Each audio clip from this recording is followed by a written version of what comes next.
just going to throw in the last few strokes here. I want this water to catch a little bit of light. But the highest values in the water I want to be just slightly higher than the highest values on this distant rock. I used some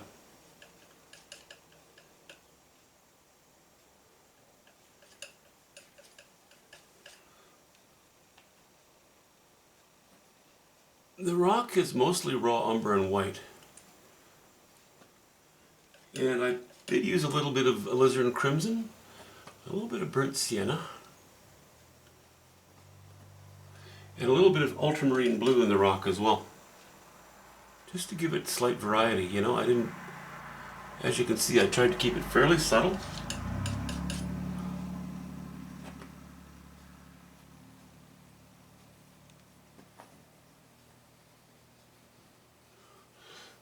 This line of water below the rock, I don't want it too harsh.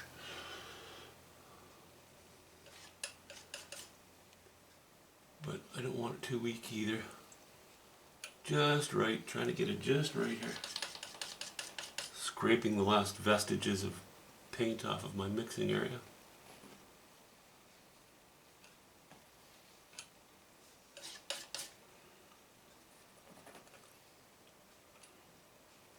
Okay.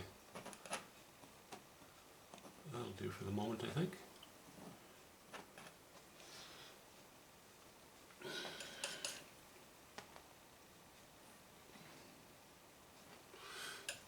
Yeah, the water that I'm putting in here, that is a mixture of ultramarine blue and yellow ochre and titanium white.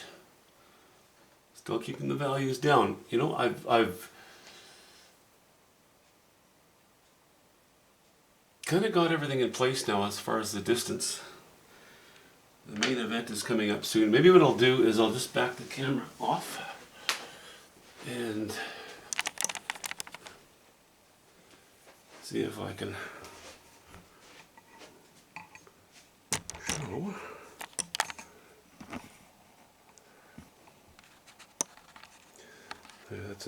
That's not a bad spot to zoom in, maybe.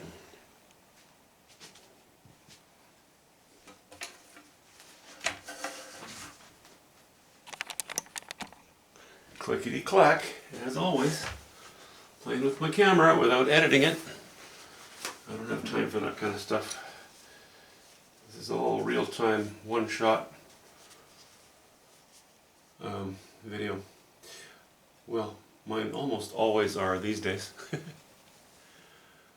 Okay, and these distant trees are mostly cobalt blue, burnt sienna, and white. There's the odd hint where just the odd little bit where I've used some ultramarine blue in place of cobalt blue, but mostly it's cobalt blue. And you'll see some strokes are going like this, some strokes are going like this, some strokes are going like this. I'm trying to leave in certain areas some of the wash in, some of the stain behind it, trying to let that show through, creating these darker lines that you're seeing. And of course, it's not just the size of the stroke that changes. You know, sometimes it's a long stroke, sometimes it's just a dab. It's not just the size and shape of the stroke that changes. It is, as much as possible, without getting too busy, you're varying your amounts of paint in each stroke a little bit. Some strokes have more burnt sienna, some more cobalt blue, some a little more white, bringing the value up. Some more white and burnt sienna, some more white and cobalt blue. So it's very important to be very present in mind when you are putting this together. Be very direct and focused. Don't just go willy-nilly. Like, think about what you're doing if you want that kind of strength in the background. If you're not worried about leaving anything show through, you know, any of the tint show through, and if you just want to get it covered, that's fine, but you will end up with a pretty flat looking distance. So that's why I kind of do it that way. Now we're going to come into here. You know, you're starting to see the tree shapes. You can see this side of this tree. We've got a few dead old branches hanging out. This curve is pretty smooth. We're going to cut into that. We're going to refine the sculpting of these three trees as I paint them in. I'm not even sure that I'm going to do this next. It's possible that I go into these rocks next. As we come closer with this water, okay, I mentioned that this is titanium white, ultramarine blue, and yellow ochre. We're going to continue with, for the time being, in this lighter area, those same colors. But we're going to start to clean up the color a little bit. We'll have some strokes that are very blue, you know. We can afford that in the water. We have it in the sky. We'll have some strokes that are going to be more yellow ochre and white. Again, it's picked up here. Now that's yellow ochre and white and burnt and burnt, no, raw umber, sorry. Just to keep it, you know, I didn't want this to be more intense than this. This is going to be our very intense area up here. The sky as well. I didn't do it on the last video, but after filming the last one, I put just a few. I said I wanted just a small amount of a design in there. And, whoops, I see I need to back the camera up a little bit.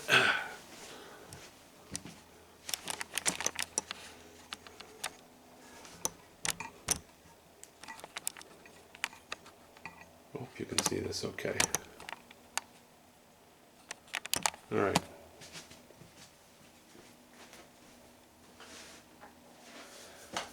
I laid in some of the highlights here, and that's still not as intense or as high a value as I'm going to go on the rocks. But it's warmer. It's warmer than this cool purplish blue sky. And they, you know, by using raw umber, yellow ochre, and titanium white, it warms up just a few spots. And I have just the slightest design, you know, helping to sort of cut through this line that I had here by introducing a bit of these colors here and up into the blue, just a tad, you know? Here, just a hint of it as well. And here, and here. So you have this feeling that the mist, or the low cloud, whatever you want to call it, is scudding off slightly to the right as it burns off. Just to help give the sky, it just needed to be kicked up in strength, just this tiny little bit. So I did that. If, after the strength of this is laid in, I feel that it has become so strong that it's washed everything else out, then I can also just add a few more strokes of brighter color here, maybe into the trees if I want. I've indicated a few bits of what do I have there? Oh, actually, there is a bit of raw umber and burnt sienna and white, just to go a little bit browner in a few spots in the trees. Barely, but just a little bit. Just to indicate maybe there's a bit of a trunk showing through, you know, or maybe some dead wood amongst the bush. Again, variety of color. So that helped to warm that up. And if need be, I can put in a few trunks stronger if I want to. I don't see it. I don't see this needing that. I'm liking the simplicity of things. And we haven't even got to the, we haven't even arrived at the most interesting part of the painting, which is here. I have a lot of fun doing these. Unless they don't turn out, in which case I'm just mad. Just angry. Anyway, I'm kind of looking forward to playing with that, which is what I will start doing this afternoon.